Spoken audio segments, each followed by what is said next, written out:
Well, Molly, welcome to a Praxis Circle interview. I've been wanting to do this for a good while now, and I've been thinking about the history because it's been several years, but this is probably my 50th interview, okay? And my first one was over at the Love House, just a block from here, and that was with Dr. Barron. I think I mentioned Sam Barron to you before. He was retired probably by the time you got here, but he had a big influence on me, and so I thought I'd start with him many years ago.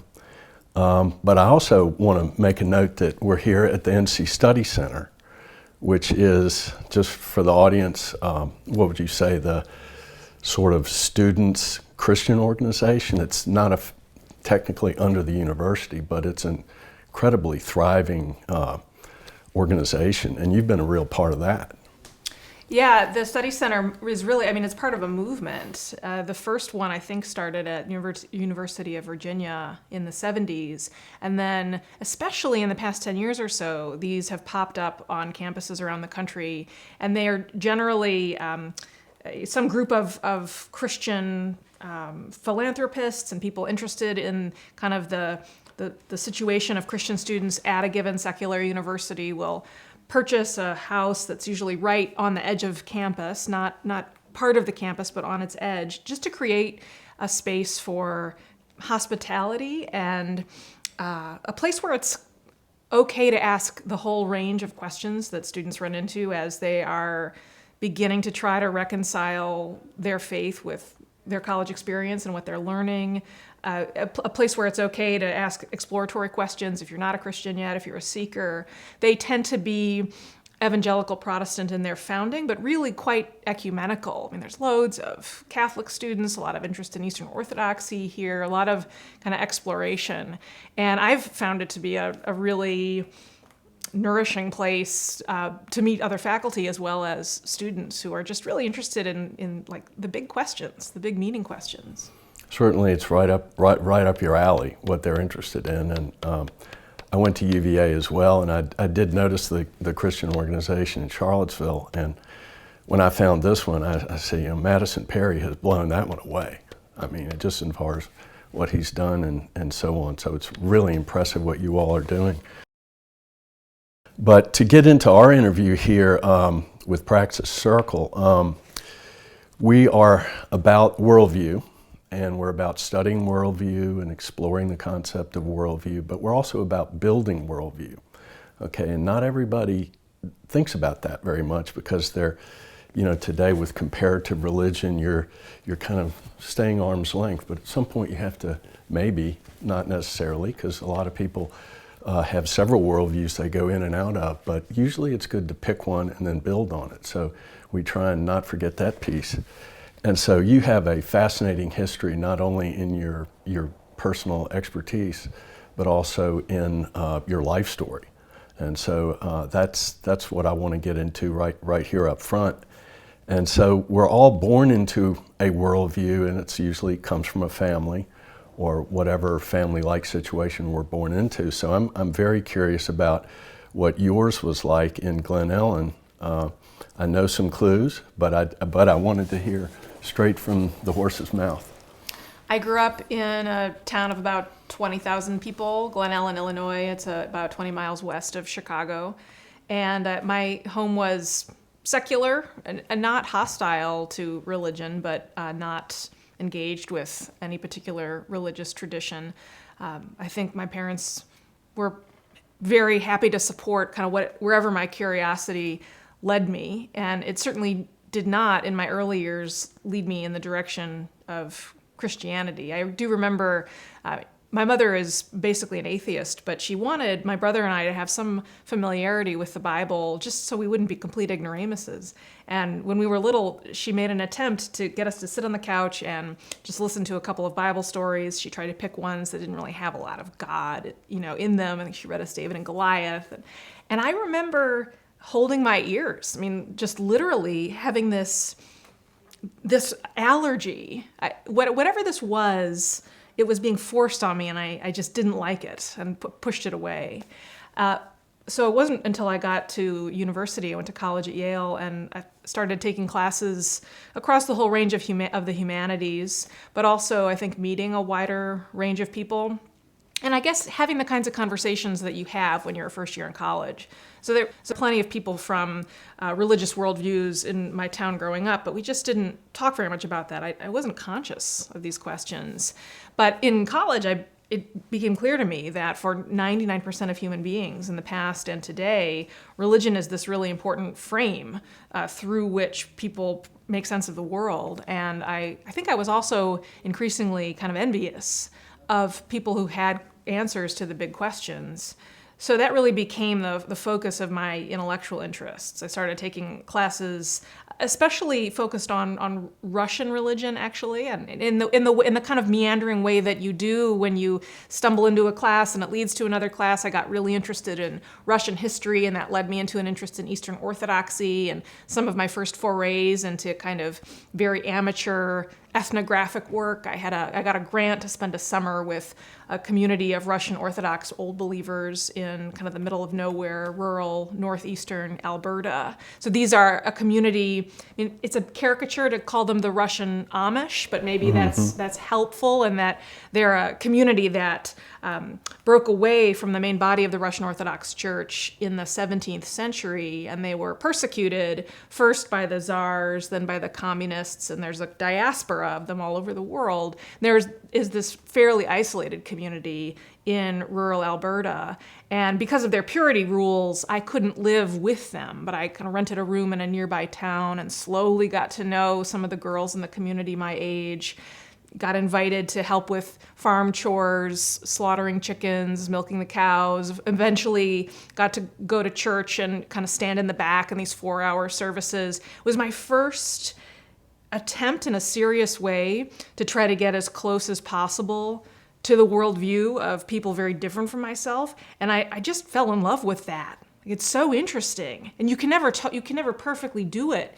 But it really turned a light on for me, and I wanted to do that thing in some way for my career. Yeah, you were clearly seeking another. You probably didn't have the word worldview at that time, but you wanted to diversify your knowledge of other people's experiences and the way they look at the world. That's similar to what I did in working with Dr. Barron.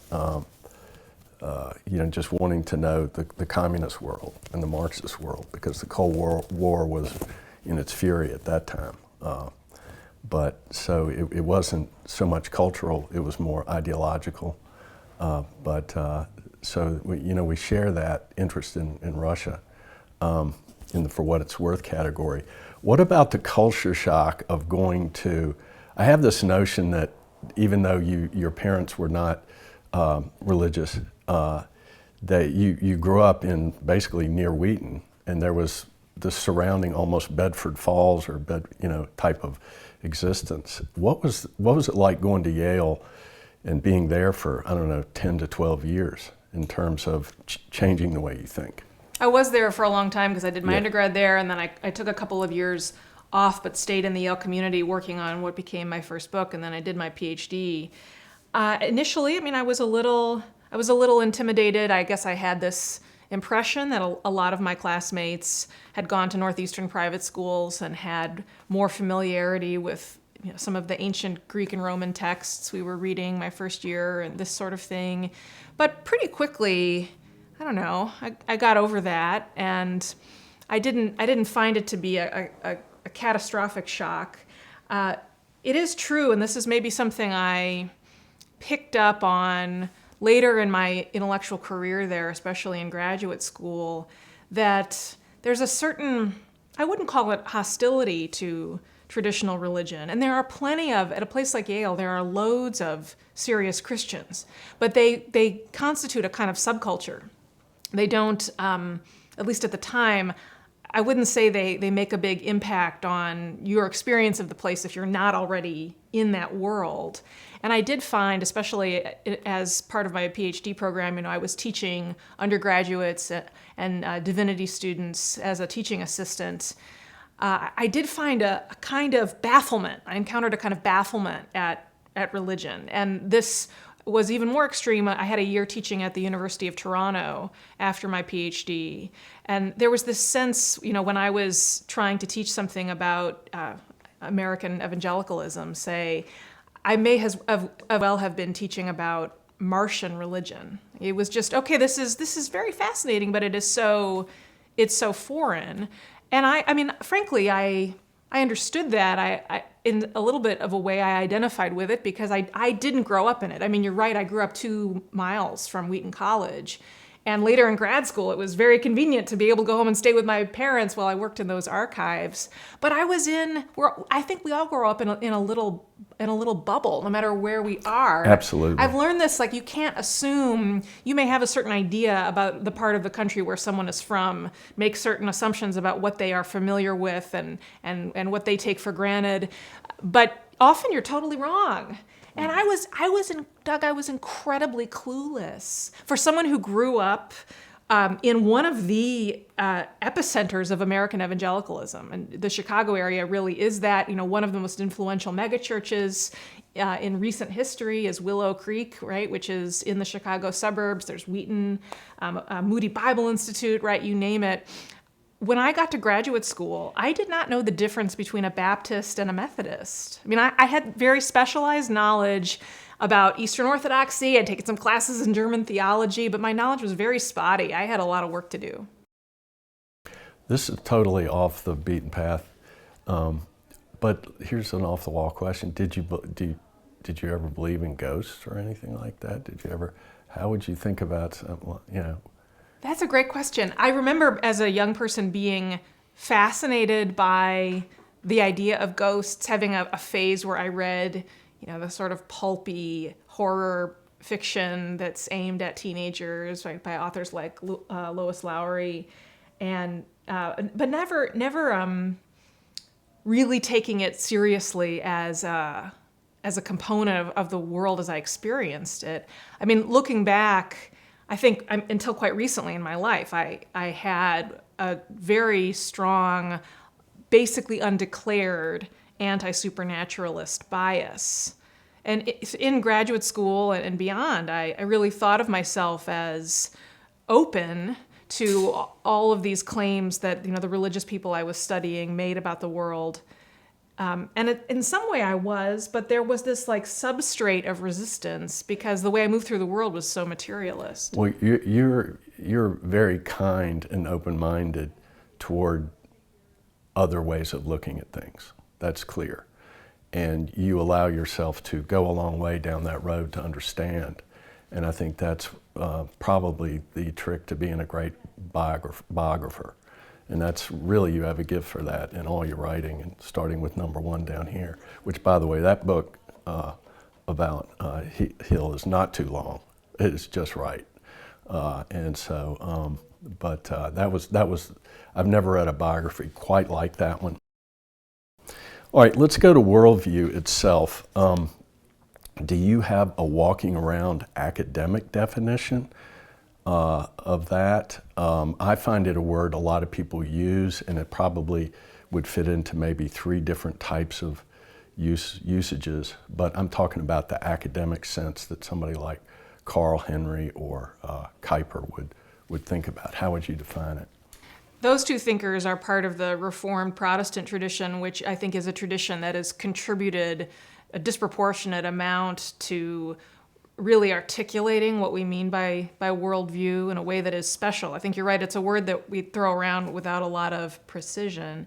I think it's shorthand for the framework of assumptions that humans use to organize chaos and move through the world and assign some kind of meaning to suffering.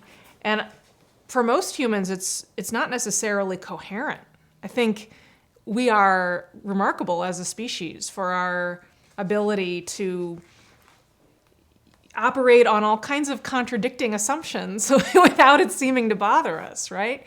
I think to say that we all have a worldview is accurate, but I think we shouldn't at all assume that we're all kind of cognizant of it. A lot of what I see my work as in the context of UNC is getting students to become more articulate about their own unspoken presuppositions and think about ways of interrogating those presuppositions and changing their mind if there's a case for that. I think a critical part of anyone's worldview is the set of standards by which they decide what counts as evidence, and what evidence they admit, how they judge that evidence, and how they think about authority, which intellectual authorities they trust. We all use shortcuts, intellectual shortcuts. In a complicated society like ours, it would be paralyzing to have to reason from first principles our confidence in everything we use throughout the day, right? Whether it's a car or a computer, the food that we buy, we trust that it's safe to eat, all of these things, right? We rely on this edifice of systems of authority, and we trust certain authorities so we don't have to do that work ourselves, and we can just go and live our lives. And we all have some system like that, but it varies, across subcultures from individual to individual. So I think which authorities you trust and how you came to that relationship of trust is a huge component of worldview. You describe yourself in various ways, in various places, as a sort of a child of the 90s, I would say, maybe, or at least you used to talk about your generation some, and I love it when people do that. How would you explain, or are you a feminist? How do you look at that whole issue today, being a professional woman? Yeah, that's interesting. And thinking about my relationship to the 1990s, I would frame it not so much in terms of feminism, but thinking about my generation as maybe the last one that really grew up and was formed significantly prior to the total saturation of childhood by the internet and later social media. Also coming of age in that brief post-Cold War moment, where when I got to university, it did seem like Francis Fukuyama was basically right, and that the good guys had won and democracy was spreading, and there were, problems here and there to sort of clean up, but basically everything was fine. And then 9/11 happened at the beginning of my junior year, which changed everything for all of us. As on the question of feminism, as a historian, learning about the history of the different waves of feminism and the ways in which attitude toward even what a woman is, the shift relatively recently in the history of the West from this kind of Aristotelian view that a woman is an imperfect man, a sort of malformed, incomplete, and immature man. None of the men I knew believed that anyway, by the way, even the ones that studied Aristotle. But you keep going. I think by the 19th century, that had begun to morph into something that I think, in secular liberal circles today is seen as a very conservative view. But this kind of complementarian idea that women are fully just as valuable as men, but different in some way. The point I make to my students is that may sound conservative to you, but that was a revolution. That reinterpretation of Christianity, kind of stripping away that Aristotelian substrate.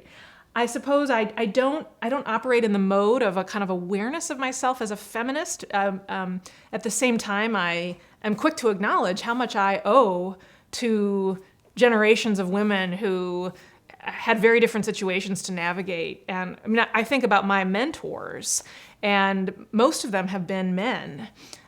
They were men who, I suppose they've all been feminist men, if by this we mean men who absolutely treated me the same as they treated their male students, and never made me have to be kind of overly aware of that difference between us, and welcomed this focus on the world of ideas that didn't ignore gender and sex, but wasn't focused on it. It was important for me in graduate school. That was really the point at which I finally had a female mentor on my committee.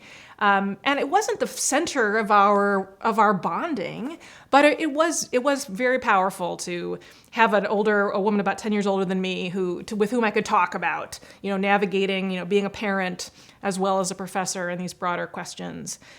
So I think awareness of that history that we use the shorthand of the feminist movement to describe is crucial, but it's not at the center of how I think about myself.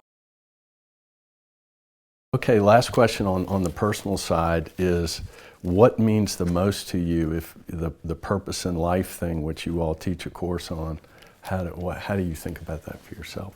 I think the way I have answered that question for my whole professional life, from being a kind of self-aware college student to now, is that I derive the most meaning from this project of trying to get into the minds of other people.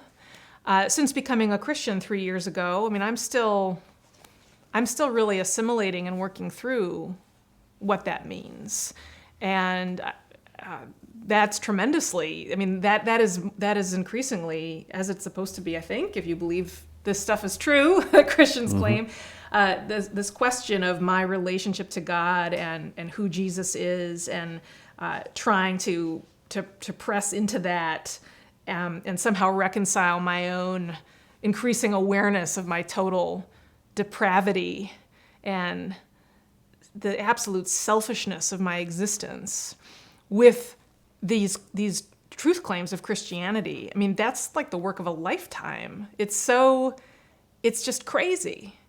But I suppose too that has made me lean into a dimension of my teaching that has always been important to me, which is the pastoral dimension. I think no matter what a professor's faith, he or she is always in a pastoral role with students, especially in college. I mean, they come to you during office hours, and maybe they sat down with the intention of just talking about the paper coming up, but often you're quickly into big questions of life, and they're going through some crisis, and you're the adult who's there that they're opening up to. And I love when those conversations turn into a conversation about how do you decide what's true about the world. And I've always been very open with students in office hours about my own trajectory and attempts to explore these questions. And my answers to those questions have changed in recent years. But that basic framework of the pastoral relationship with a younger person who's really trying to figure these things out, that's the heart of what we're doing, and I am really grateful for it. Let's move into Christian worldview thoughts. This is fantastic, and I can't remember, we had lunch about 4 years ago at the Carolina Inn. I can't remember if I had already listened to all these lectures, but let me just say that's an incredible effort you made there. Thank you. Tell me about how you put that together. I'm just curious. 500 years of Christian history in a nutshell. Yeah, so it covers 36 lectures that cover Christian history from the Reformation to the modern day. And I had done bits and pieces in my work at UNC, but I had not taught a course on that. And so a lot of the, I mean, I spent a year really pulling together, doing a lot of learning myself to be able to offer, if not a comprehensive treatment, because that's impossible, at least a responsible tour through the key chapters of Christianity's expansion and transformation, especially as it goes from being a more or less kind of Eurocentric story circa 1500 to what it is now, which is a global religion whose center of gravity is very much the global South. So I learned a huge amount, and I found the format of teaching through the great courses kind of liberating, because freed from the obligation that you at least I have in a more conventional university setting of feeling like, okay, I need to be sure my students come out with a certain timeline in their mind and we hit certain key points. I felt in this course a little more free to be more narrative and focus more on characters. And now that I'm actually teaching that course at UNC for the first time this semester, I'm trying to bring that more narrative approach into the classroom too. It's very different teaching it with students and making sure we are digging into readings and there are assignments and all that scaffolding. But you don't really understand something until you have to teach it, and that was my experience with that course. I'm amazed, and you went to Yale with almost none of this knowledge, right? And right. And you picked it all up at Yale and in your study since. Wow. Well, let's get to the issue that's got a lot of people focused on you, and that's that you did become a Christian in 2022, was it? Could you tell us about that a little bit? How did it happen? Yeah, I had made attempts in the past to get myself churched, you could say. In graduate school, I tried to become an Anglican, and I was really aware that my academic study of Christianity was partly informed by my desire to get closer to this thing I didn't know how to access in any other way. But by the time in the immediate lead up to my unexpected conversion, I wasn't actively working on this as a problem. I was kind of a dissatisfied but basically apathetic agnostic. I was thought, agnosticism it can't possibly sustain me for my whole life. Surely at some point I'll get my act together, I'll become Catholic or some respectable, high church variety of Protestant. This can't go on forever, but I wasn't doing anything about it. I wasn't going to church. And I thought of myself as a pragmatist in the spirit of the philosopher William James. And by that I mean someone who is committed to holding one's presuppositions lightly and revising one's theory of the universe based on new evidence.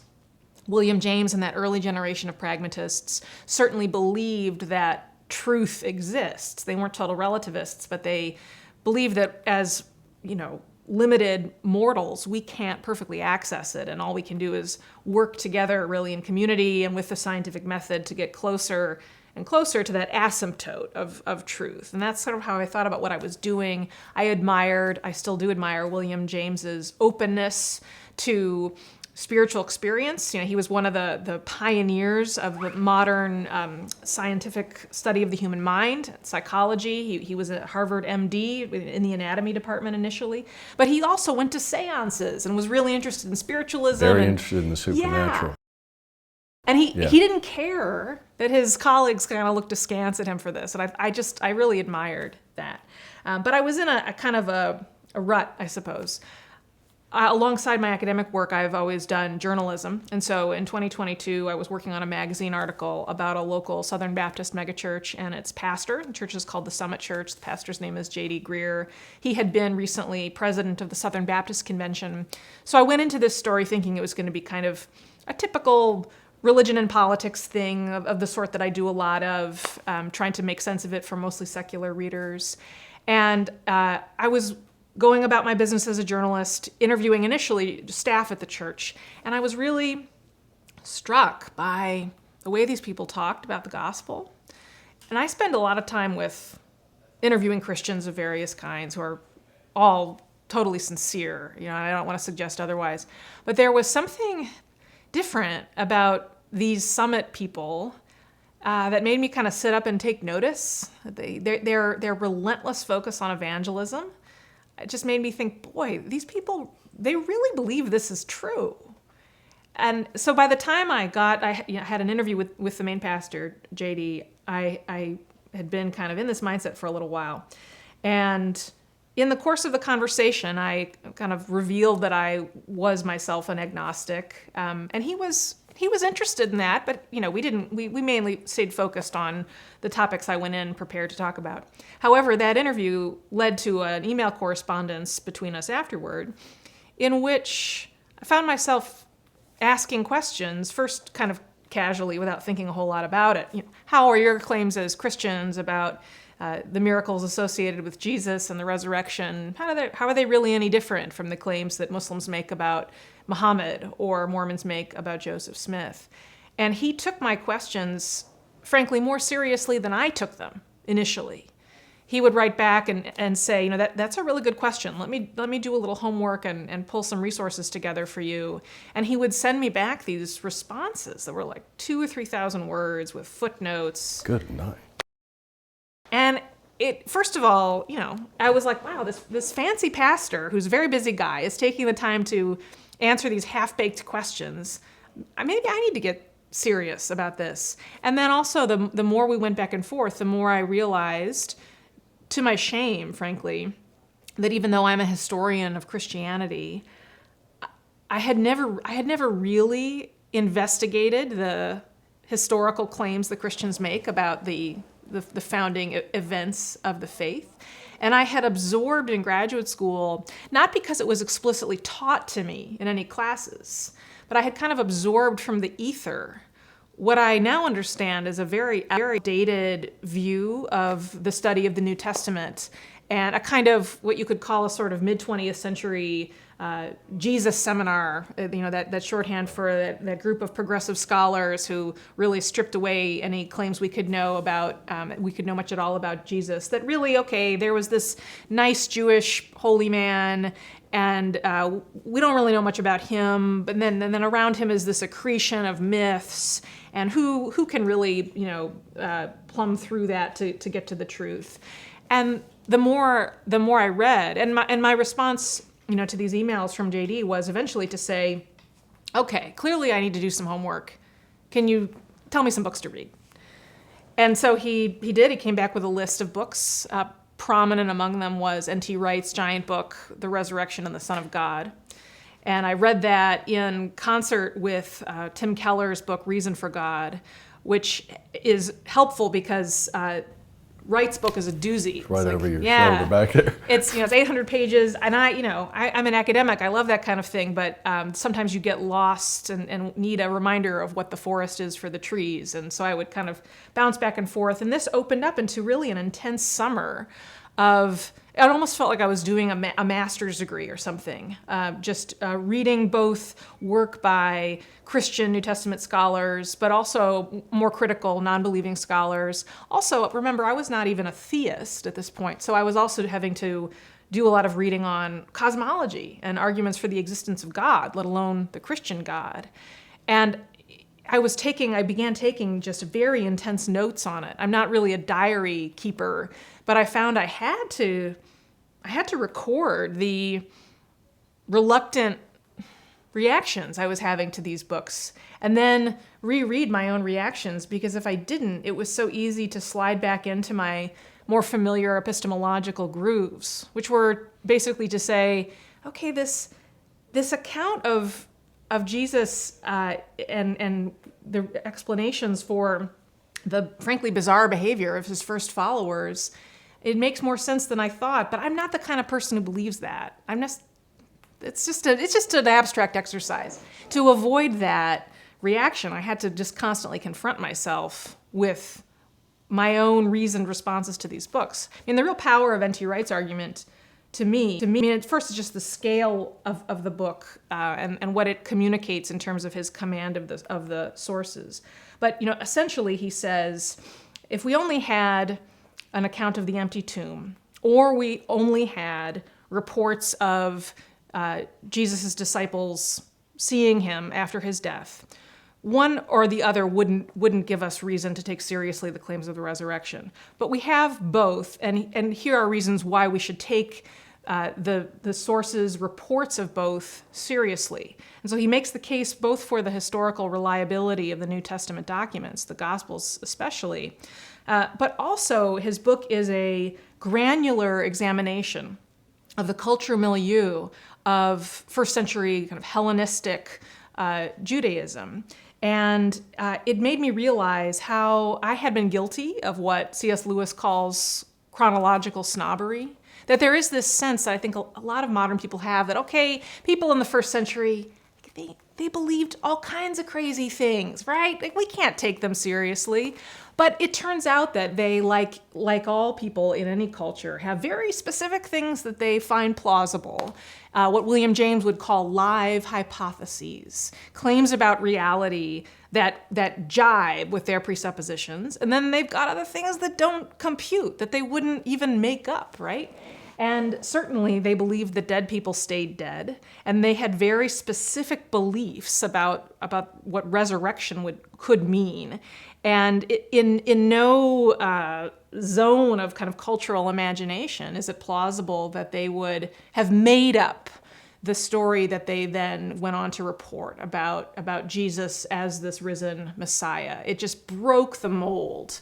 It's the last thing they would have made up. It's the last thing, Yeah, right? yeah. And I mean, it's not a flawless argument. I still have lots of questions, but it's a powerful argument, and a point that Tim Keller makes in Reason for God, in which he both summarizes this argument for the resurrection, and he also makes the case for Christianity in other ways. And he says in his introduction, you're not going to find that any single one of these arguments is a slam dunk, totally closes off all debate.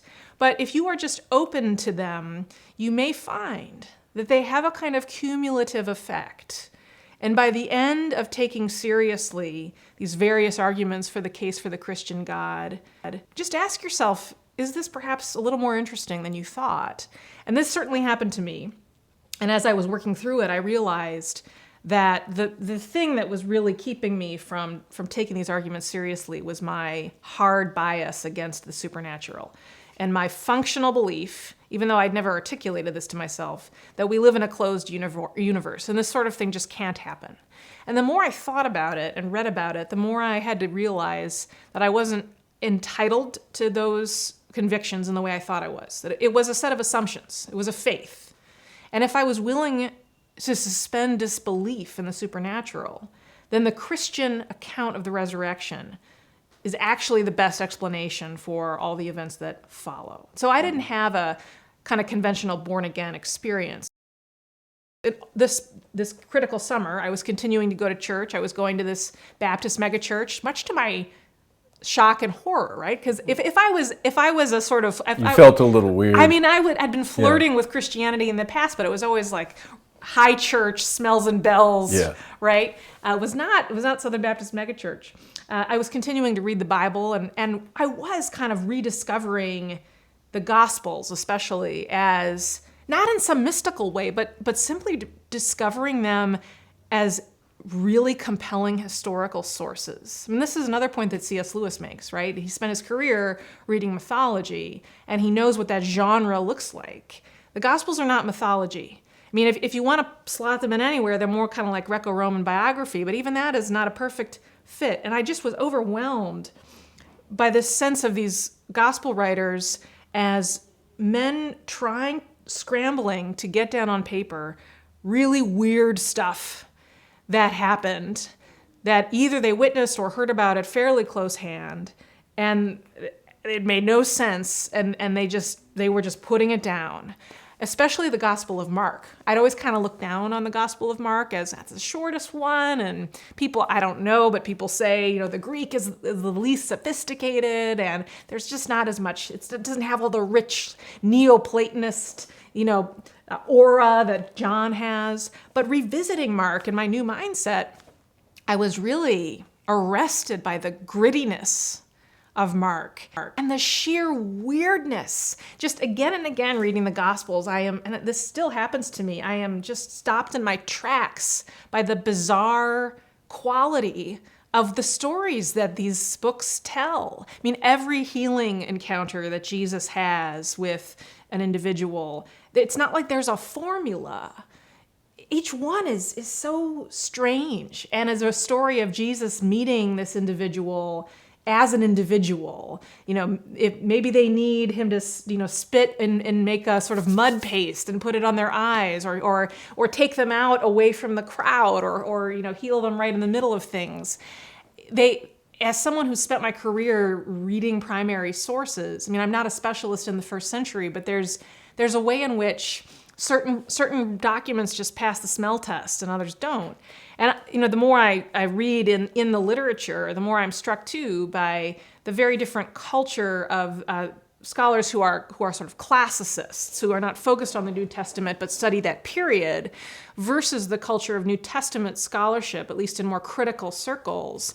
And this is not to say that classicists are naive and always take their sources at their word, but there's a way in which classicists have a culture of giving sources the benefit of the doubt a little bit more. I mean, unless you have reason to believe that a source is fraudulent or, it's some serious remove from the event it describes, then at least, give it the same benefit that you would other sources. And this was my experience. That not, of course, as a non-Christian going into this, it would make no sense for me to treat the biblical text as inerrant. Why would I have, rationale for that? But if I was willing to extend to them the same courtesies I extend sources and other contexts, wow, there was a lot to wrestle with here. So I got to the point where, I wasn't 99.9% convicted that the resurrection is true, but I had to admit I was well north of 51%.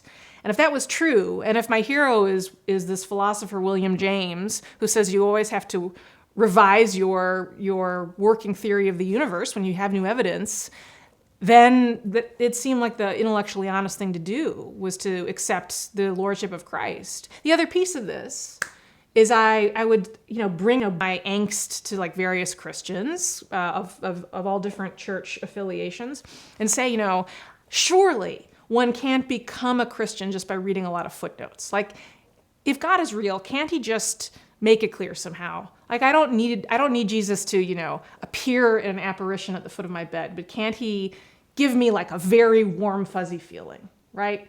And they would say, it sounds like what you are seeking is the experience of faith. And faith is a relationship. And you can think of it a bit like the process of becoming friends with a person. To a certain extent, you can ask around about the person's reputation. You can Google them and, check out their social media feed. But you can't really know what that person is like. And you certainly can't know what it's like to be a friend of theirs until you take the risk and just enter the relationship. And I found that persuasive. So that also kind of pushed me to say, okay, if the resurrection is probably true, a whole lot follows from that, and I have to start to align my existence with that. That last thing is definitely what the Catholic mystics will tell you. You have to go there to get it. Listening to your explanation, if I would divide things into maybe 3 categories of personal experience, where Jesus, you have a born-again experience and you see Jesus in your life, in your personal experience. In many ways that can happen. That's one category. The next category would be Scripture. Just, you got the sacred word there. And by the way, have you ever heard of a book, I forget the author's name, but he's, I believe, an English Anglican who's dead, but this is from the 80s, called The Ring of Truth? No, I don't know this book. It's a very short book. And he had spent his life studying, in the original Greek and I guess Arabic. And he just said, after all my career looking at this, I'll give you a short book. It just has the ring of truth to me. So it's either true or it's not. And so I think it is, just based on just what you said. And then the third thing would probably be just a journey of reason. Okay, and like Stephen Meyer, for example, who I interviewed, people say, well, worldview doesn't work, that may open some doors, but no, actually it does. People actually do get drawn in by believing in truth, then believing in God, then thinking, well, if God is obviously real, then where do I see it? Well, over here, Matthew, Mark, Luke, and John. And so you're hitting in the latter 2 categories pretty strongly, but not quite as strongly in the personal experience arena as you want to. Is that fair to say? Yes. Did you follow what I said there? Absolutely. Okay. I think I've had to reinterpret my own story a little bit as I've had conversations with other non-believers who are kind of wired as I am, and I've urged them to read, some of the same books that had made a big impact on me, and seen these books fall flat for them. And that has forced me to acknowledge that as much as my experience of my process was a very cerebral one, it didn't feel highly emotional, that clearly my desires were already pointed in the direction of Jesus. And I think you have to be walking in that direction already to be open intellectually. And that has forced me to acknowledge I won't say non-rational, but a kind of pre-rational dimension to my own process. But it's true, I am deeply envious of Christians who have these vivid, emotional, spiritual lives. And I've talked with JD, who's now my pastor, about this, and he has said, at some level, you have to just accept how God has wired you, and he wires us with different gifts. But the other thing that's been helpful to me is rediscovering some of the great Christian thinkers of the past, especially the Puritans. And the Puritans have a lot to say about the thing they feared most, which is a sense of spiritual deadness. And I'm thinking especially of the English Puritan John Owen, who writes about desire for God's presence and how hard it is to feel God's absence. But he makes the crucial point that when we are yearning for God to be present, we may experience it as a terrible thing, a dark night of the soul. But the very fact that we feel that absence, God put that feeling in us. That is actually the relationship. It's not perhaps the relationship we fantasize about, we read about in like the lives of the great mystics, but we would not even have that. We wouldn't feel that desire if it weren't for God's grace. And that has allowed me to reconceive of my own experiences in a way that I think gives them more credit. Well, that's one thing I was going to suggest. Not that we're into that in this interview, but in my case, I was born into a traditional Presbyterian family on both sides. And I accepted it, and I went through college and graduate school, and I've always enjoyed reading this stuff. And I never got to agnosticism because the more I learned, the more it just made sense, given I could understand, well, of course, look at the Western history for the last 2,000 years and all the thinkers, and they all seem to build on each other, and it makes sense. But what got me was somewhere in my 30s, when I understand what grace really meant. I didn't understand what grace was. And as one of our contributors has said, grace is really, it's how God is, okay? And once you start seeing God, that in your life, that is your personal experience, okay? It doesn't have to be tapping you on the shoulder or being saved by an angel or anything like that. It can be just, wow, I see it in my own personal life. And I submit you have that in spades. Well, I think but that's for you to determine. It takes a lot of patience to. What you say resonates so much with what I have heard other mature Christians say. When I say, what is your warrant for belief? And the first thing they'll say is, well, I look back over my own life and I see God's hand there. But I see that is a learned skill to learn how to narrate your life in terms of God's interventions, rather than just random chance and so forth. And it also just requires a certain amount of living through hard stuff. And I have had to recognize that being a Christian is not like it's not a project of the kind that I set my mind to in academic work, right? I'm used to being able to say, okay, I want to understand this thing, so I will read this list of books, and I will write this essay, and I will meet this deadline, and it'll be done. And Christianity is not like that. It doesn't work on my timeline. It works on God's timeline. So this art of learning to see my own life in a certain way, I see that's something that one comes to slowly. Before we move on to Spellbound, I have to ask you about it. I think you're the third UNC professor that I've interviewed. The fourth great courses, superstar. Y'all are all superstars. But Bart Ehrman, I loved that interview, and I've read most of his work. It's fantastic. And he's a great guy.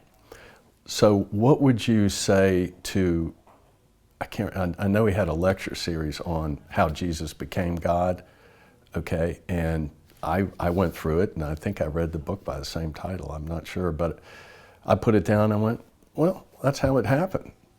You know, it doesn't mean, it just doesn't happen overnight. People have to realize, wow, what was that? Who was that masked man, and that takes sometimes centuries. So what would you say about his argument that could be put on video? I love Bart. He's been a really generous colleague to me. Certainly, this is something that we disagree about now, but I've so appreciated his books and his courses because he has a way of putting the question very clearly. And I've learned so much, especially from debates that he does, and he's done so many, with Christians of various stripes, because he is just relentlessly willing to have that conversation. And unlike a lot of non-believing debaters, he knows the lanes of his own expertise and stays in those lanes in a way that I think really enhances his credibility. But ultimately, I guess I would never want to go up against him in a debate because his expertise is so vast.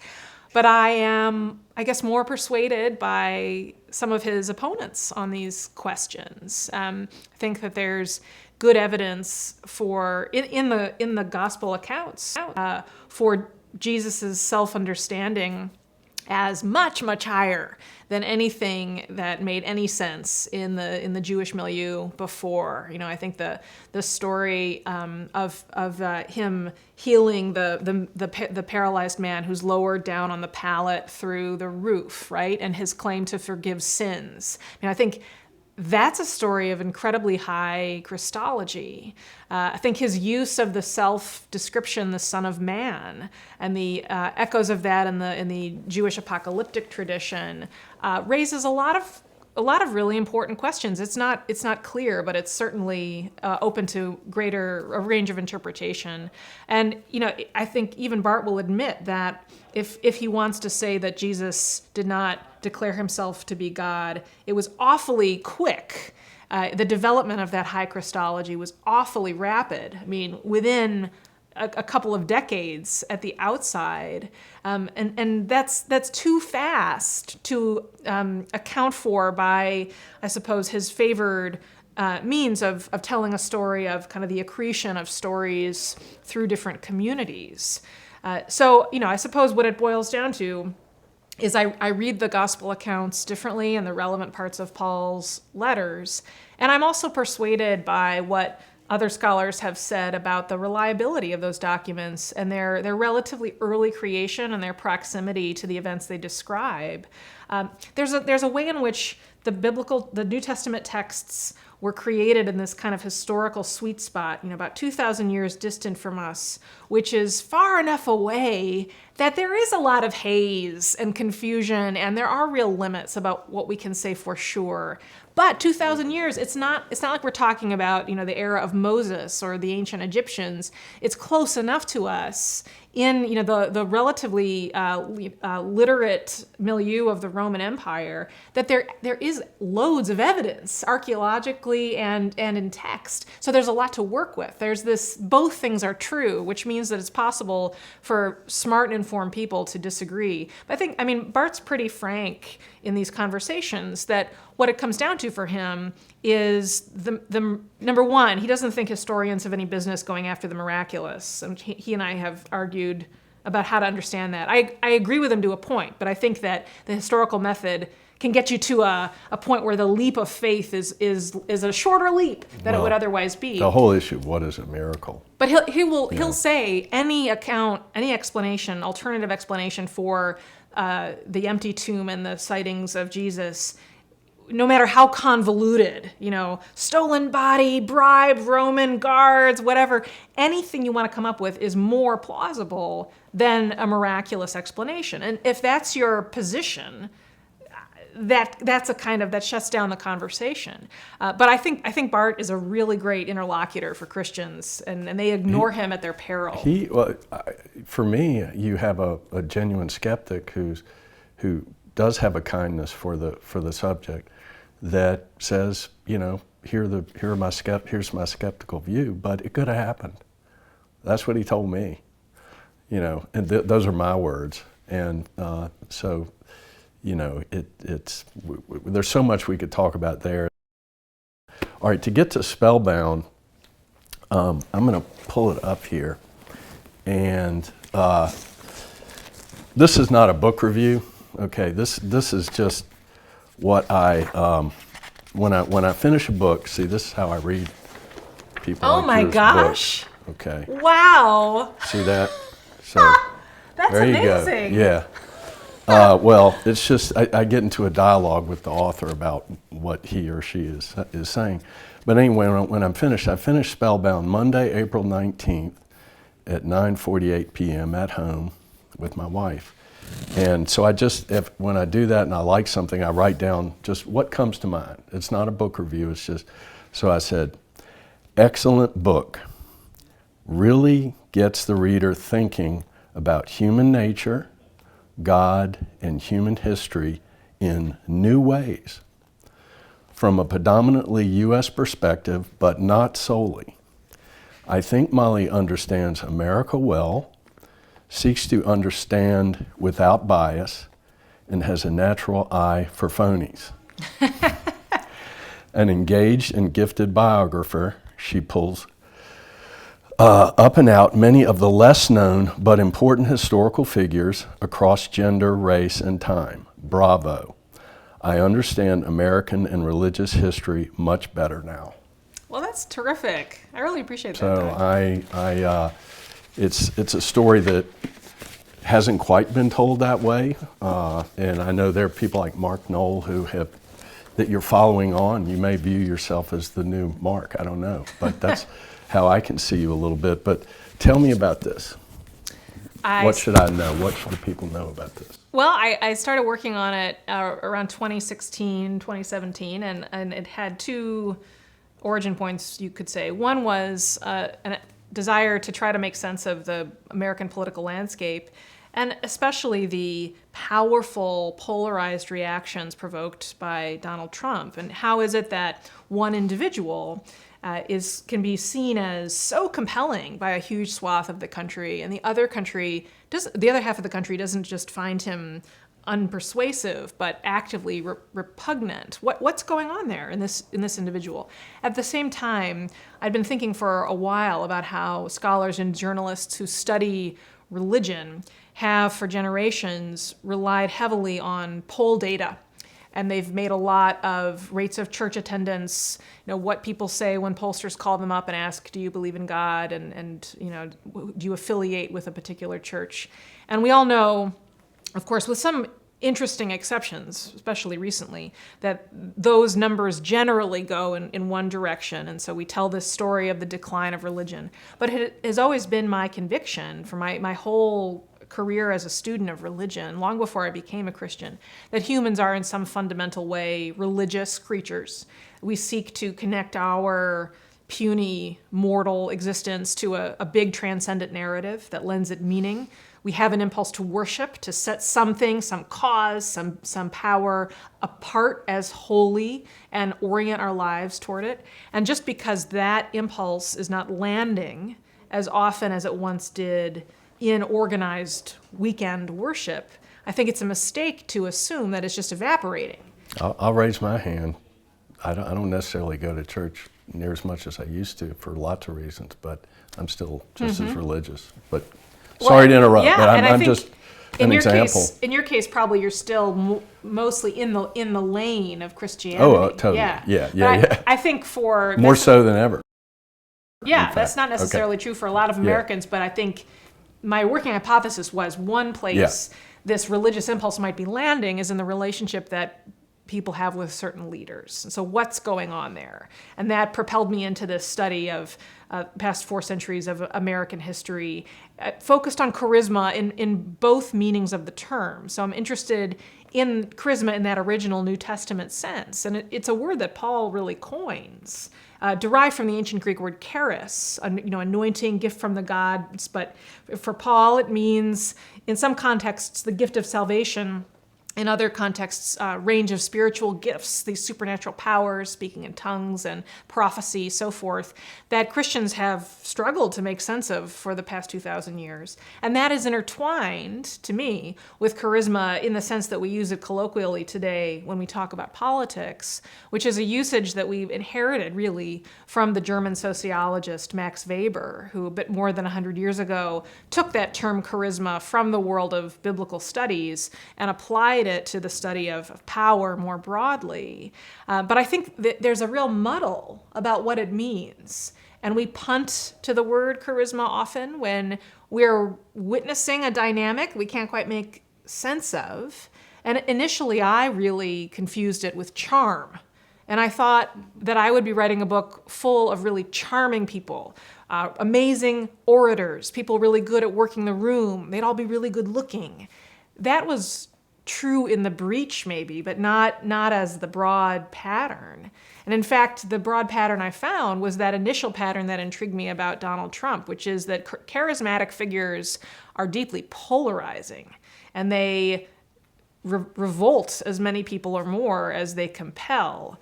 And that charisma, in that sense of being able to build a movement and persuade followers to support you, it does not reside purely in the individual, but it is really about a story. To be charismatic is to be adept at a certain kind of storytelling and to invite the potential follower into a new narrative, a new way of understanding their world that is more compelling than other narratives on offer in the culture. And so that ended up being the kind of driving theme of the book. I want to get to Donald Trump and get your updated thoughts on that a little bit later on, perhaps. But yeah, it's a weird thing of, in some ways, a Marxist way of looking at things where there's historical forces and an individual pops up that is that force, like Napoleon, for Hegel, or I think I'm getting that right, or Kennedy for his time, or you list them all in there, Washington and of the better known ones. But it's also a real something, right? Where people think it is a something, kind of like the mind. We don't, where is the mind? What is it? But we know it's there. We know it's something, and maybe we can only see it darkly, but it's something that's there. I think historians have kind of swung between seeing things, putting too much focus on individuals, but then they're then followed an overcorrection of diminishing the importance of individuals and saying it's all about grand historical forces. I think that the truth is in the middle. It's definitely individual. It's in people, and I think you bring that point out very well. Particularly with the lesser known characters in there that developed amazing followings. Well, let me ask you the Christian question about the Holy Spirit. You've been to a lot of these churches, I think, that's my impression anyway. Do you think it's real? Do you see it happening? What is it? I think it's my duty to be very open to all of these claims.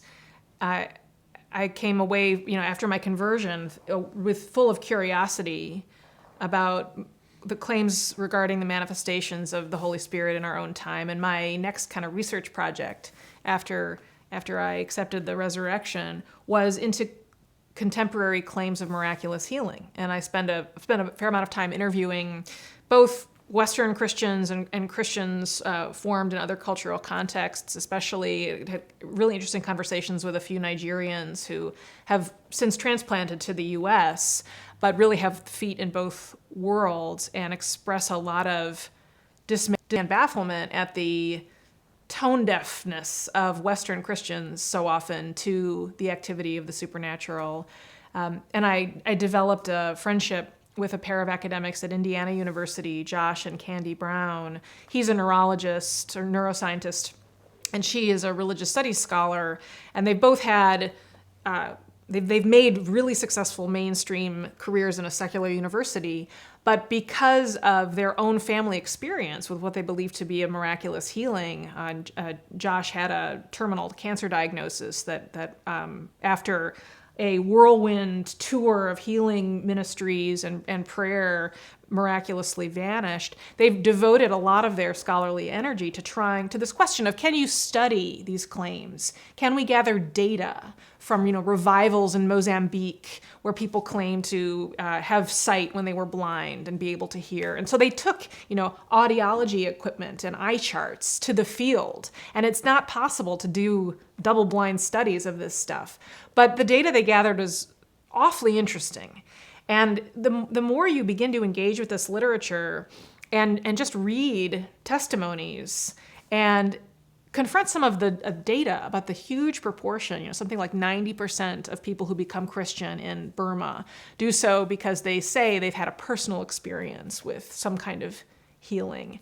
Okay, you can dismiss some proportion of those claims as wishful thinking or hallucination or you name it. But was I really willing to dismiss all of it? I just couldn't in good conscience. And you have enough of these conversations with credible, clearly non-insane people who tell you about these crazy things that have happened to them. It has to wrench you out of your epistemological complacency a little bit. So I take it seriously. That said, as part of my research for this book on charisma, I went to a church weekend event that was basically a revival in this very Pentecostal charismatic tradition. A church in Durham that grew out of a revival I write about in the book that took off in the 1990s called the Toronto Blessing, which was characterized by people just being slain in the spirit and lying on the floor for hours, often of laughing uncontrollably, losing control of their bodies in various ways. And I went to this church service really prepared in a mindset of, I thought, real openness, like, Holy Spirit, I am ready for whatever you want to do. And I struggled when I was there.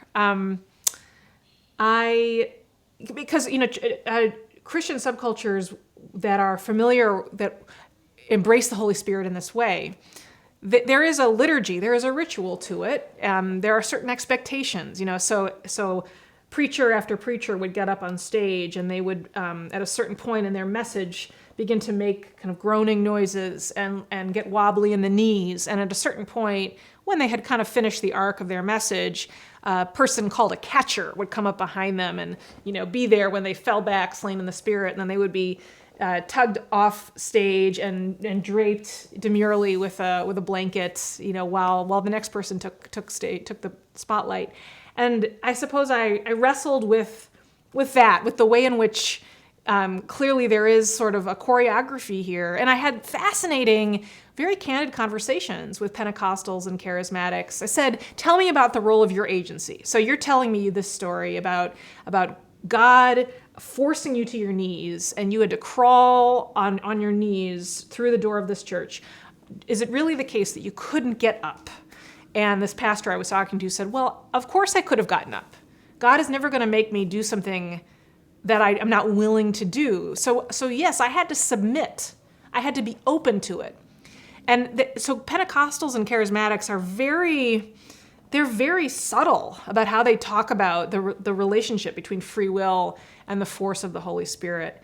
But I couldn't shake my discomfort and feeling watching this, that it wasn't entirely of God. And I had a helpful conversation with a young man who's now very high up in the Vineyard Church organization. And he was present in the early months of the Toronto Blessing. And he said, we felt that our job was to just create a container for people to stay safe and for God to do what he was going to do. Some proportion of these people having these experiences were probably in the grips of the Holy Spirit. Some of them were working through emotional stuff. Who knows? Maybe some of it was demonic. It's not up to us to know. It's just up to us to kind of create a frame for it. And I found that kind of informed agnosticism almost about what's of the Spirit and what's not, to be a responsible attitude toward it. Well, it's my view anyway that, and I have a question in here on orthodoxy, what you think about orthodoxy, Christian orthodoxy, whether it exists. But I would say it's orthodox to say that we don't command the Holy Spirit. The Spirit commands us. In other words, it comes to us, on its own time, in its own way. If we think we command it, wouldn't the medieval folks have said that's magic? You're not doing magic, okay? And that sounds, what's bothering you a little bit is, where are we here on this? And I don't have an answer, but that's kind of the theoretical, one side or the other on the whole issue. But how do you deal with the problem of evil? You teach a course in sin and evil. So it just, as a fellow Christian, how do you think about that? It's a tough one. I spent a lot of time on that myself 10 years ago with the help of a great courses guy, Jim Hall, philosophy of religion person who got his PhD here actually in the 60s. But how do you think about it? It's the defeater, right? I mean, I think it's the major reason why in our own time people either reject Christianity or leave the faith. Whether it's due to their kind of more abstract formulation of these questions, how could a good and all-powerful God allow so much suffering, or whether it turns on their own personal feelings of betrayal and trauma in a supposedly Christian community, right? That's so often the theme of people who have deconverted, left Christianity. And I think of the famous figures of skepticism in our culture, Charles Darwin. I tell my students that, yes, we associate him with this great intellectual challenge to the traditional reading of Genesis, but Darwin himself said that what really shattered his faith was the premature death of his favorite daughter. And it was a problem of evil experience. That's what forced him, out of Christian faith.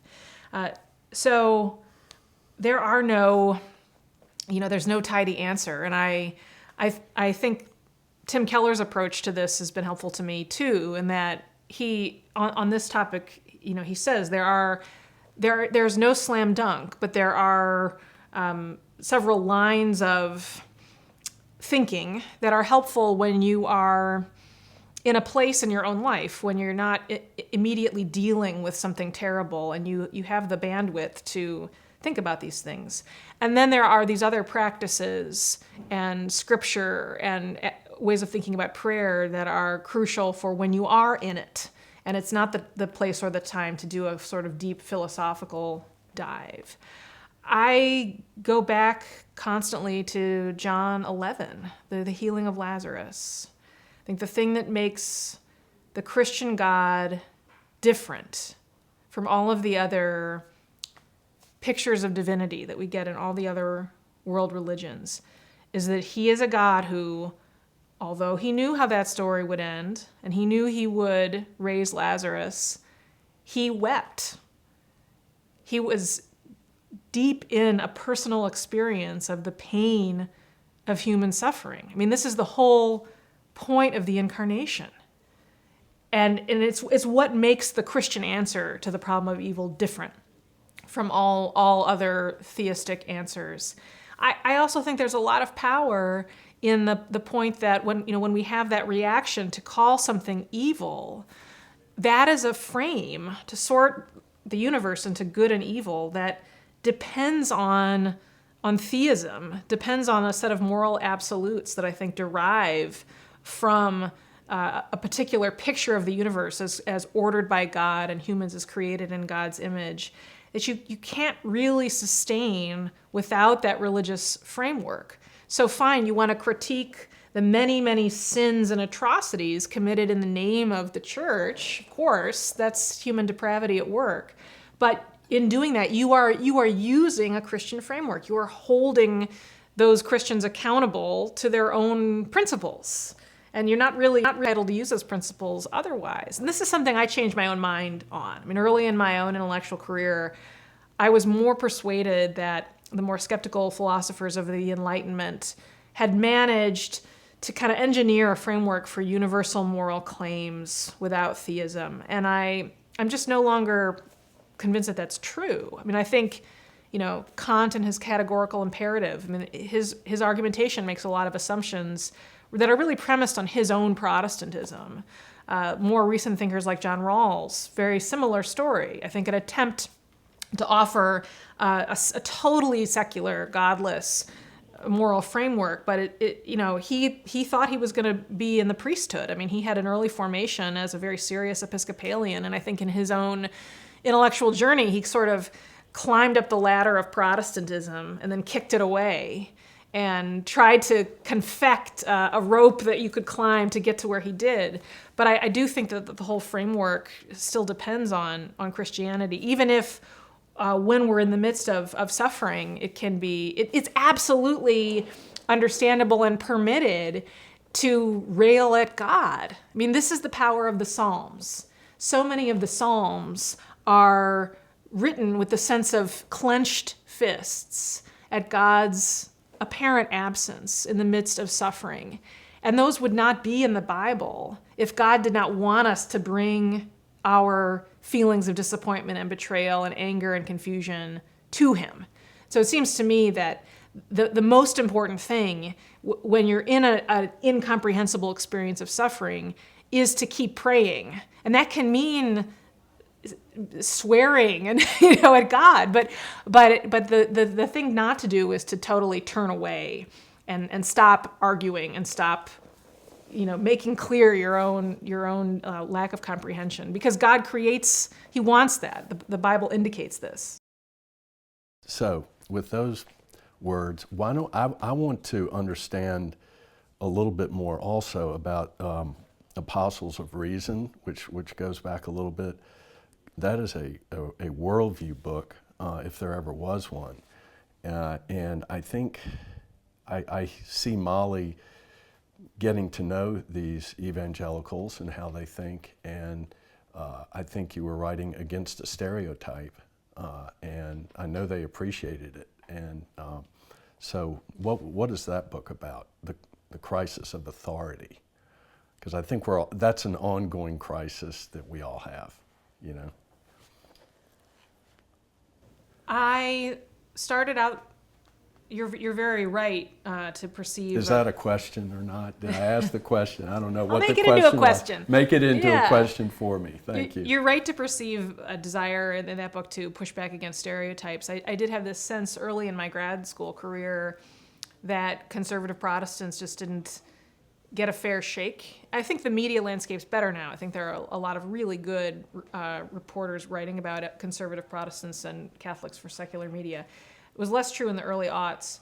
And I think I've always been inclined to take people's stated ideas seriously unless there's good reason to dismiss them. And I think I was frustrated by what I'd call a very materialist character in a lot of professional U.S. history. So history that's written on the assumption that the most important driving forces of human identity and conflict are the desire for material power and our material interests. And any kind of philosophy or theology is just a varnish over top of that. It's never seemed persuasive to me. So part of my aim was to just plumb those ideas. And then I was also curious, like the more I was learning about evangelicals, the more I was aware of their incredible diversity and how much disagreement there is under this umbrella term evangelical, and the contrast between that messiness And the fairly narrow picture that the secular media had and has of even if we just say conservative white evangelicals, what that term means. And so how did we get to the point where that became the image? The book then it's a kind of account of the intellectual backstory of the rise of the Christian right, and how it is that all of these different theological streams end up yielding to a public-facing pantheon of thinkers and activists who reflect a more narrow stripe of that. I was very struck reading books by people like Mark Knoll about the dominance of the Reformed tradition in this history. And I went into the book thinking I was going to kind of push back against that. And I made the point of spending time in Pentecostal, Assemblies of God archives and Wesleyan sources and Baptists and Churches of Christ and these other streams of the evangelical tradition and Mennonite archives. But ultimately, I ended up finding that, in fact, this subculture of American Protestants that is numerically fairly small, these kind of more self-consciously reformed thinkers, have had this disproportionate impact on the shape and the thinking of evangelicals far beyond their official boundaries for precisely the reason that Praxis Circle focuses on, which is that the Reformed tradition has offered some of the most articulate, thoughtful, and politically effective language for talking about worldviews and drawing a line from Scripture and Christian worldview to a particular, for better or for worse, to a particular political agenda. Going from there, I know you even, toward the maybe 2/3 into it, you even bring the Catholics into it, and John Paul II, and who I'm a big fan of, and Michael Novak, and how. My question is, do you see an orthodoxy in Christianity across the three big ones? Absolutely. You do? Okay. Yeah. The Nicene Creed. I mean, yes, the Eastern Orthodox we have our fight about the filioque clause, when the procession of the Holy Spirit from God or from the God and the Son. But yes, I do believe in mere Christianity. And I've become more sensitive to this because, God's particular way of humbling me was to convert me in the context of a church I never thought I would be affiliated with, and about which a lot of people in my secular, mostly liberal milieu and academia and journalism have certain assumptions.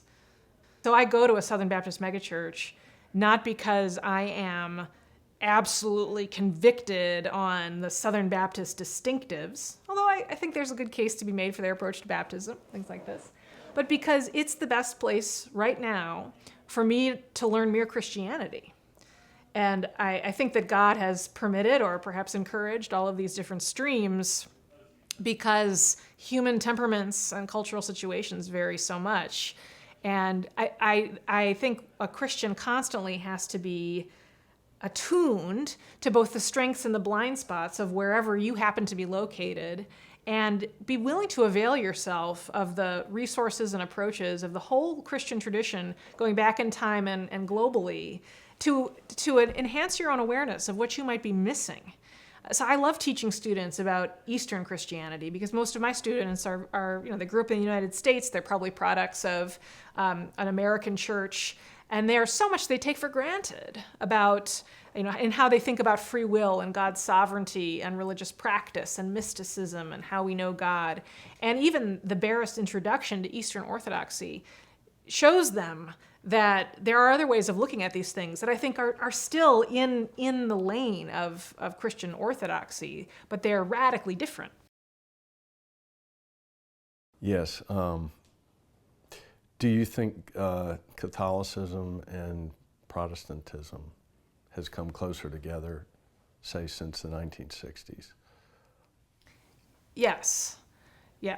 I think, if we can read in the Council of Trent in the 16th century the the Catholic Church in a defensive posture of really reacting against and doubling down on the growing differences between Lutheran and Reformed interpretations of authority and Scripture and grace.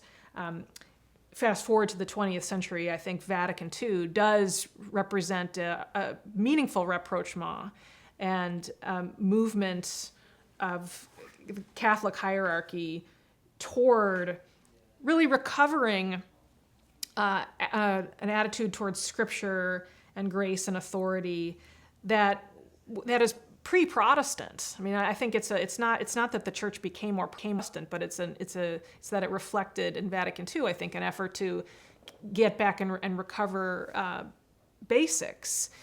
That said, I mean, I do think there are still important, cataclysmically important differences in how Catholics and Protestants think about grace, and whether as in the Catholic concept, grace is a thing. It's this sort of ongoing,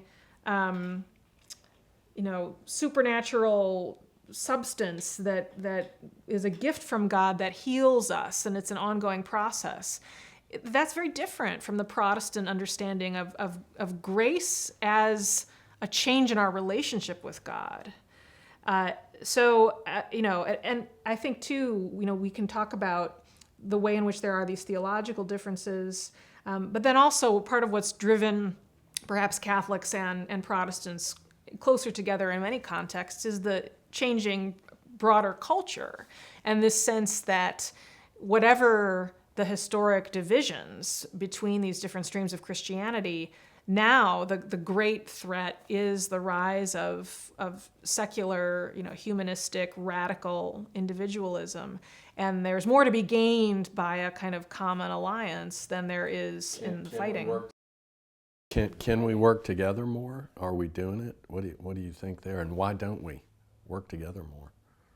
Well, I guess what's your standard, right? I mean, compared to a generation or two ago, it seems to me that there's far more goodwill and willingness to collaborate, while still there persists the residue of old stereotypes, I think, on both sides.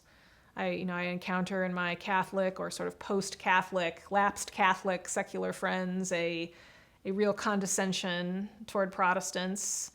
And then I encounter among Protestants a deep suspicion that in some important way, like, Catholics are not really Christians. There's a kind of pagan dimension. I think it is, humans are we are so depraved. We will do anything, continue worshiping ourselves. And I think I see both in Protestant contexts and in Catholic contexts ways in which those temptations show up more vibrantly. And it's always easier to see the sins of the community you're not in than to see your own problems. But I think compared to 50 years ago, we are far more capable of seeing one another as Christians and having a kind of sober, clear-eyed conversation about our differences. Yeah, I totally agree with that. It's self-evident, and I don't know. Protestants tend to splinter more. They always have and always will, and you account for that. And Catholics hold a huge tent together, and it's an organizational difference, and it's a strength and a weakness. And but I was glad to hear that you say that you do think there's an orthodoxy. I do, and I'm very interested in working together against these other forces that are hurting us. So speaking of politics, what is your latest? How would you explain Donald Trump? In your own language. Gosh. We're and I don't mean him as a person. I mean the movement. Okay, what's going on there? I think the political success of Donald Trump is partly a story of him as an individual and a real political genius that he has had. And that's been evident since before he formally entered politics.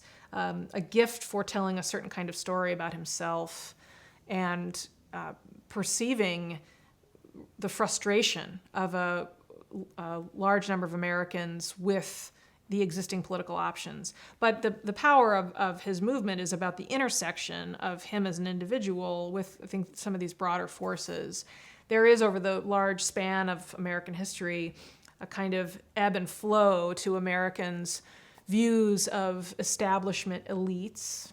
We are a country that has a long history of ambivalence, if not outright skepticism, of centralized power and elite power. I think we're in a place currently in our culture where that skepticism is very pronounced. And to me, we've been seeing over the past 2 or 3 generations the decline of Americans' trust in all kinds of established institutions across the board. So, in 1958, I think was the National Election Study. This was the first year they asked Americans, do you trust the federal government to do the right thing most or all of the time? And in 1958, 75% of Americans said yes. Now, that figure is more like 22%. It's a little bit lower among Republicans, a little bit higher for Democrats. And you can trace a similar erosion of trust in universities, mainstream media, the Supreme Court, big companies, even the military. So I think Americans were at a point of real exhaustion and readiness to hear a different story. And I think that meant that Donald Trump's total disdain, disregard for mainstream sources of authority on information about the world, including his own party. Right. Well, yeah. I mean, I think the Democrats and the Republicans as parties are part of that. They are institutions. They are established institutions, and the Democrats handed Trump a real gift when they nominated Kamala Harris, because she really was the face of the establishment in a way that I think triggered so many of Americans' frustrations. So I think too that we blame the internet and social media so much for the kind of echo chambers that have made it possible for our Americans to reside in different fact universes.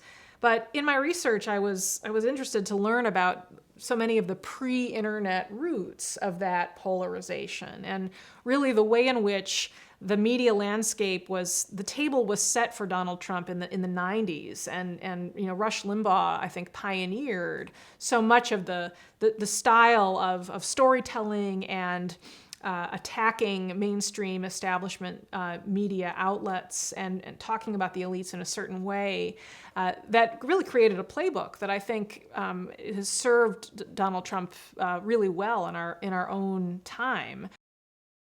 And I think his opposition is scrambling because they don't have a story. The Democrats have plenty of very capable orators, good public speakers, but I don't think they have figured out the grand narrative that they can offer that counters the story Trump tells about the world. They tried a narrative that was premised, in the kind of post-Obama period, that was premised on an account of Americans that foregrounded race and gender identity as the absolute core of who you are as a person and a determinative of your interests. And I think much of what we've seen in the rise of Trump, the movement of many non-white voters toward supporting Trump, is just a resounding defeat, a veto of that storyline. It doesn't resonate with Americans. They don't think of themselves in that way. I mean, the gap between the way Democratic elites think about affirmative action and the way affirmative action is taken for granted as obviously good and righteous in secular academia, and what the poll data says from non-white Americans about affirmative action, really expressing a deep skepticism of it. I mean, that gap, I think, tells the story. Yeah, there's the gap. It's kind of the English Channel, continental philosophy versus Anglican and English, and I don't. You weren't necessarily going there. Let me ask you the question I wanted to ask you, and I'm going to preface by one of your lectures where you're talking about early America and you're talking about the extent of religion in early America. And it's really a lot less than people think, according to your statistics. Like 10% went to church. Well, in the Revolutionary era, the Revolutionary they weren't very era. churched. They weren't churched, no. Yeah. And Rodney Stark would say the same thing about the Middle Ages. He would say no one went to church, and when they did, they kicked them all out because they wouldn't behave at all, you know. But anyhow, so do you think part of our national narrative is the city on a hill, and and along that line, and is there a philosophy we have or a creed that still is alive? I think that story of American exceptionalism, that there is something special about a country founded not on a particular ethnic background, not on a timeless connection with a particular geographical place, but rather a country composed of immigrants that needed from the beginning of European contact an ideological justification, because of the diversity of origin points. I think that the story of America as some kind of experiment in moral aspiration continues to resonate across the political spectrum, with varying interpretations and degrees of cynicism, but perhaps to our regret, right? Because I think it can lead us to, as Americans, ignore the many ways in which we could learn from other countries, and we don't need to reinvent the wheel. And why is it that our approach to certain social problems, like the providing of healthcare, for example, has to be so different from what other countries are doing? I think sometimes we are reluctant to learn from other countries, but at the same time, the United States is a revolutionary state that broke in profound ways with what came before, that in the course of the revolution truncated the spectrum of kind of Anglo-American political philosophy, and has been coping with the aftermath of that ever since. But I don't know that it's one thing to sort of use the romantic language of the city on the hill, and it's another thing to flesh that out and talk about what that means as a vision for community and America's place in the world. And I think we're at a point of real confusion about that. You just wrote an article about what universities can learn from evangelical denominations or organizations. Could you give us? Well, it's a little counterintuitive, because I think in our culture context, we often think of conservative churches, whether they're Protestant or Catholic or Orthodox, as on the other side, and secular liberal universities is on this side, right? But the point I make in that article is that we have seen this very interesting resurgence among more traditional churches, not just kind of Pentecostal Protestants, and my Southern Baptist megachurch is growing by leaps and bounds, but more entries into adult baptisms into the Catholic Church in places like France, than they've seen in a generation.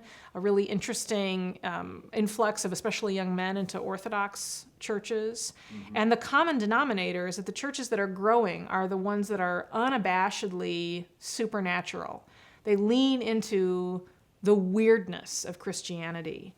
They embrace the way in which Christianity is a counterculture.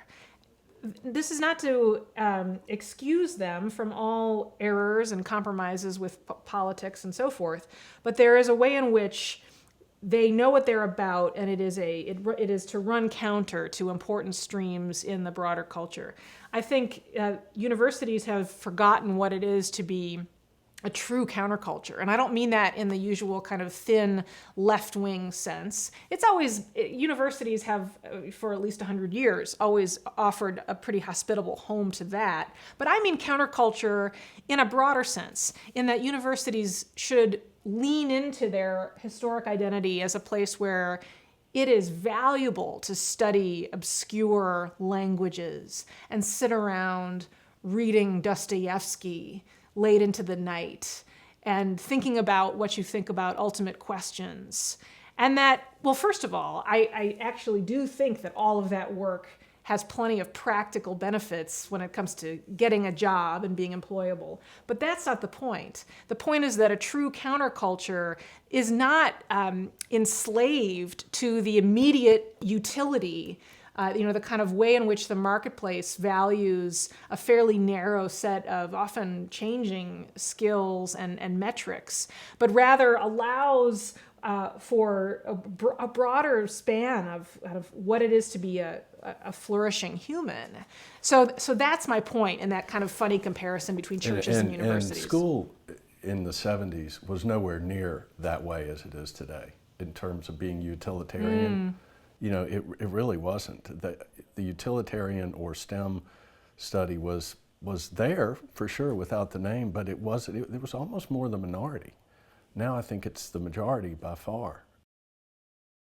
So my last question, this has been a really delight to talk with you, and I wish I could just engage you as Alexander the Great did Aristotle, and we could talk on for another week or two, but I'm thinking about Charlie Hill, and I'm thinking about his great life, and I'm getting his name right, the people he served and the age that he was a part of, and he's almost like the extremely wise white man we've heard so much about, and he was confident in his views, and we've been on a long journey since then, a real long journey from, as you said, the fall of the Berlin Wall and Francis Fukuyama, and here we are now.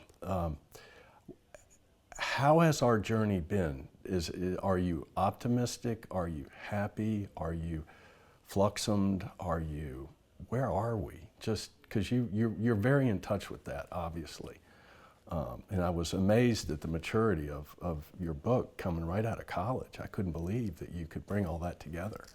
You must have dedicated so much to it. So you ensconced yourself in all of that.